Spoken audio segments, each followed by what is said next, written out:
Hey, good morning. It is Tuesday, August 15th. You can probably hear the geeses down there. I decided to stop here in Coeur d'Alene, Idaho. Going to watch the sunset out here on Coeur d'Alene Lake. It's peaceful. It's about a little before 6 o'clock in the morning. You can see the little float planes over there. Thought I'd walk down this little dock and watch the sunrise. I need to take a little break. After so many hours, you have to stop, take 30 minutes. And so I just decided to stop in Coeur d'Alene. It's one of my favorite little cities driving out west. It's just really, really cool. And you can tell it's just beautiful here. But I did a live stream yesterday with good mother Amanda on her YouTube stream. And one of the topics that came up had to do with Jordan Peterson. He's doing a service. He's doing a series on Exodus, and he's got this roundtable discussion. So people were commenting and talking about that. And Amanda brought up a good point that at some point in our life, and I'm sure we all can relate to this, that either a Christian or a church or a pastor or a priest, somebody had done you wrong or gave you wrong advice or, made it sound really confusing. There's the sunrise. Yeah. And so they kind of turned away from Christianity as a whole, the Bible. And we were talking about that, and I said, I understand that. It happened to me as well. But just like that old cornflakes commercial, here it is.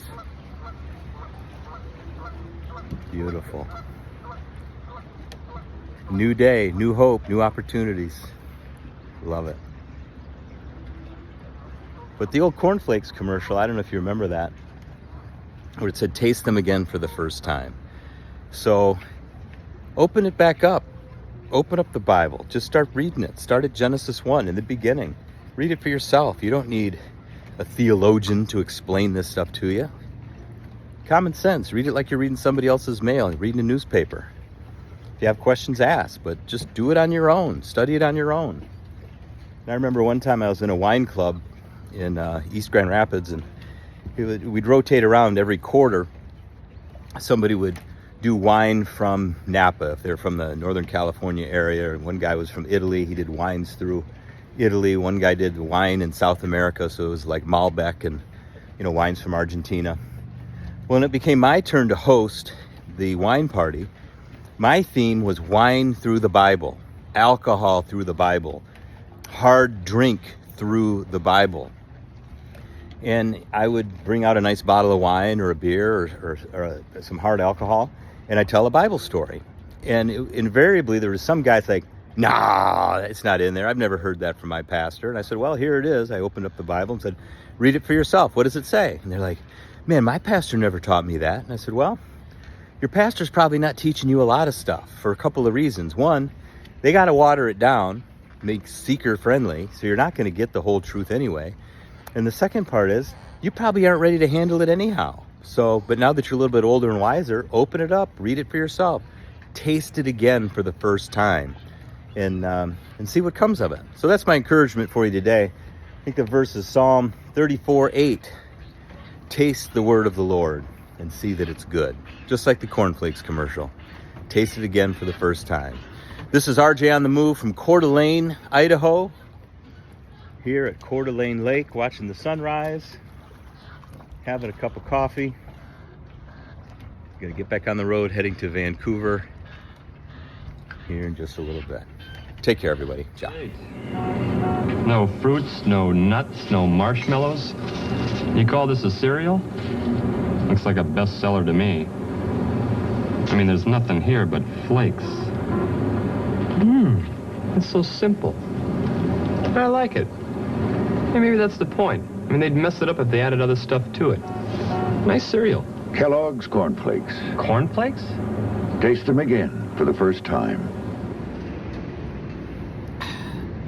I was just thinking one final thought before I head out, is that a lot of people are familiar with the miracles of Jesus. He walked on water, and he raised people from the dead and healed the lepers and healed the blind.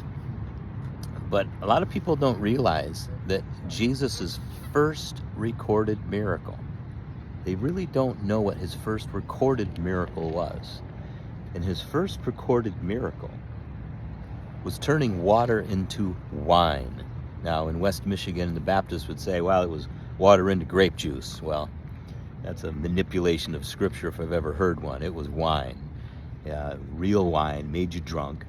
And that was his first recorded miracle, turning water to wine. And he didn't just turn a little sippy cup full of water into wine. It was barrels, gallons and gallons of water into wine for this wedding, because they ran out of wine. And it was the third day. And you know what they say, a lot of these, the only difference between these weddings and funerals is one less drunk. But it was the third day of the wedding. They ran out of their wine, and Jesus turned water into wine. First recorded miracle. Wine has always been known as a sign of prosperity and good wealth and health in your home. When you ran out of wine, that was a bad thing.